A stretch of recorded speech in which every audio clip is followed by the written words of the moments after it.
"She's in the control tower," Karen texted. Voice smug. "Wandered off alone. But my disabled daughter cannot walk unassisted ever." Karen knew that. She'd watched Emma's wheelchair every single day from her porch, smiling, waving, then weaponized my daughter's disability as bait. "I'm Rachel Doyle, single mother, aerospace engineer, raising Emma in Falcon Ridge Aviation Estates, our quiet flying community beside a private runway."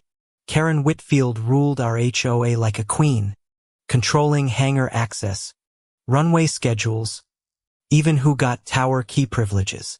Emma loved planes obsessively, sketching tail numbers, memorizing radio codes.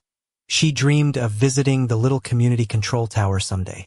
I'd asked Karen twice for a supervised tower tour. Both times she smiled coldly, saying liability rules forbid it entirely. Meanwhile, I noticed Karen's own grandson roaming the tarmac unsupervised weekly, radio in hand, rules apparently bending just for her family. Last spring, I missed one HOA meeting for Emma's surgery. Karen fined me $500, citing mandatory attendance. No exceptions given. I appealed, explaining the hospital stay. Karen laughed in the meeting. "Everyone has excuses, Rachel. Rules exist for a reason." Neighbors quietly told me Karen never fined anyone else for medical absences. "Only me, only ever me." Repeatedly. I finally asked why. Karen's smile flattened. "Because your daughter's little airplane obsession disrupts the community's professional image," she said. That night I realized Karen didn't hate rule breaking. She hated Emma existing in spaces Karen considered exclusively hers. Karen banned Emma from the community fly-in day, calling wheelchairs safety hazards on the tarmac, despite ADA compliance requirements. I fought back, emailing the board with photos proving other kids roamed freely, unrestricted, unquestioned, unlike my daughter ever was. Karen retaliated fast, restricting my hangar access pending review, grounding my own aircraft for supposed unpaid violations I'd never received. I demanded documentation. Karen produced backdated notices, dates suspiciously matching exactly when I'd complained about Emma's exclusion. A neighbor, Diane, quietly warned me, Karen destroyed the last family who challenged her. "Watch yourself, Rachel." Seriously. I dismissed the warning, believing evidence and fairness would protect us. I was wrong about how deep this went. Karen began hosting community safety meetings, subtly painting Emma as dangerous, disruptive, a liability threatening everyone's aviation privileges. Parents I'd known for years started avoiding me, whispering, pulling their kids away whenever Emma rolled past in her chair. Emma noticed. She asked me one night, quietly, "Mom, why does Miss Karen hate that I'm different?" I had no answer. I confronted Karen directly. She feigned innocence, insisting she only wanted safety, while smiling like she'd already won something. My HOA dues suddenly tripled, buried in special assessment fees that strangely appeared only after our confrontation. I filed a formal complaint with the board. Karen controlled the board. My complaint vanished, unread, unanswered, conveniently lost forever. Desperate, I started documenting everything: photos, emails, timestamps, building a quiet paper trail Karen never suspected I was keeping. Then Karen escalated further, telling residents Emma's erratic wheelchair nearly caused an accident near the runway, a complete fabrication. Furious parents demanded Emma be banned entirely from common areas. I watched my daughter's small world shrink, deliberately, cruelly. I later learned Karen's grandson was the one who nearly caused that accident, joyriding a golf cart near active taxiways. Karen had rewritten the story instantly, transferring blame onto Emma before anyone could question her grandson's obvious recklessness. Then, unexpectedly, Karen softened. She invited Emma to a special tower orientation, calling it a peace offering, an apology. I hesitated, suspicious after everything. But Emma's eyes lit up so bright, I couldn't bear to say no. Karen promised full supervision, safety harnesses, FAA-approved protocols. She even showed paperwork, official-looking, signed, seemingly legitimate and reassuring. For 1 week, things felt calm. Karen smiled at us again. I let my guard down, foolishly believing she'd changed. The morning of Emma's tower visit, Karen texted a schedule change, earlier, unsupervised. Just Emma. No parents allowed inside apparently. I objected immediately. Karen insisted regulations required minimal personnel during sensitive training hours, citing rules that didn't actually exist. Against instinct, trusting the paperwork, I let Emma go with Karen's assistant, believing safety protocols were genuinely in place. 20 minutes later, my phone rang. A stranger's voice. "Ma'am, your daughter is alone inside the active control tower." I sprinted across the tarmac, heart pounding, screaming Emma's name toward the tower stairs Karen swore were locked. The tower door stood wide open. No harness. No supervisor. No safety protocol, just my terrified daughter alone near active equipment.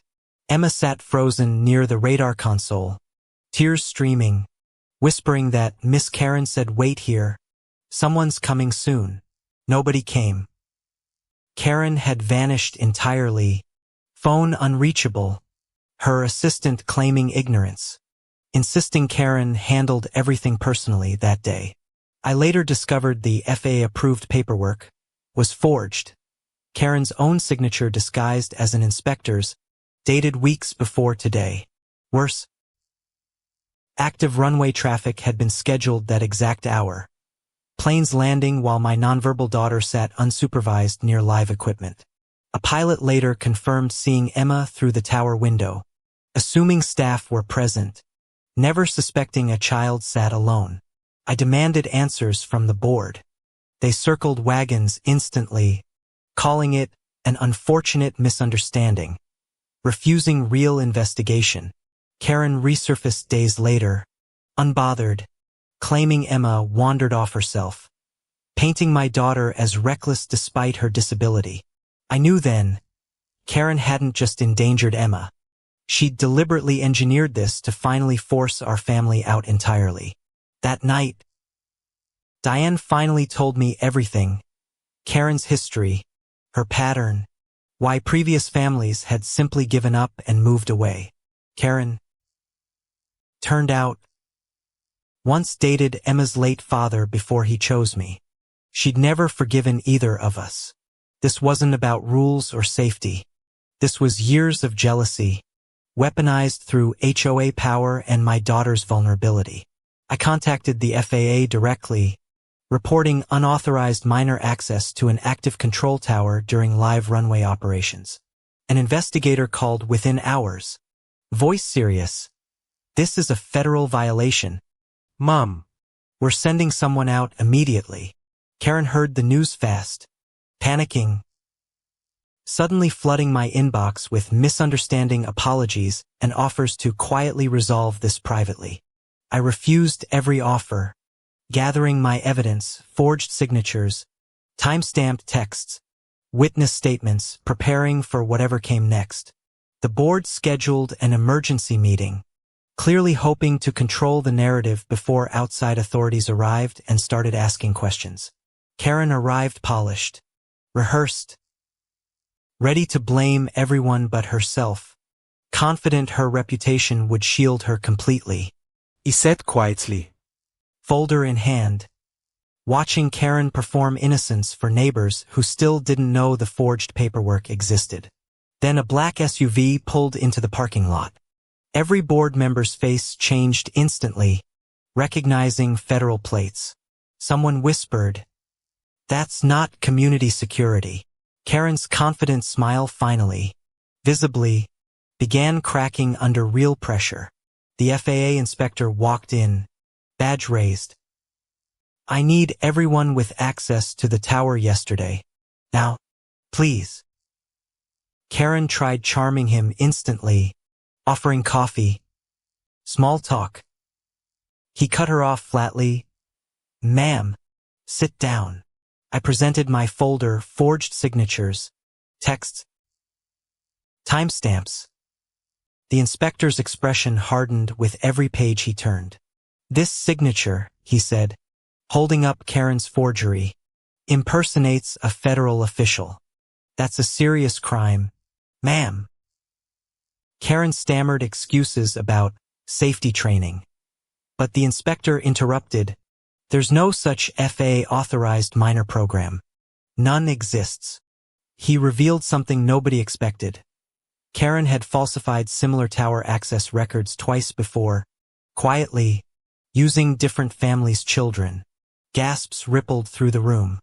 Even Karen's closest allies stepped back, distancing themselves from her instantly, visibly.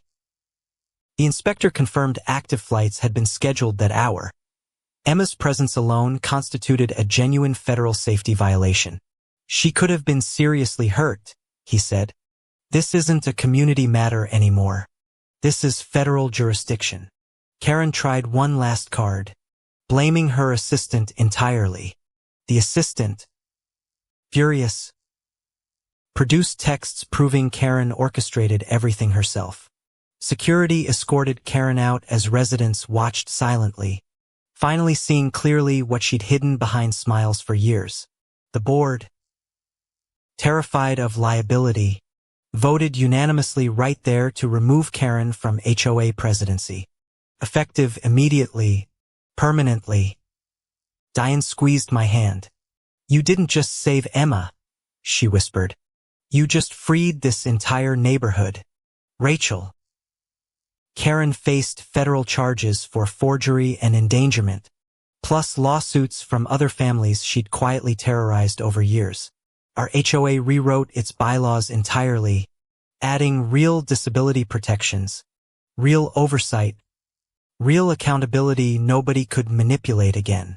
Now Emma visits the tower monthly, supervised, celebrated, radio headset on, finally safe, finally free, finally exactly where she belongs.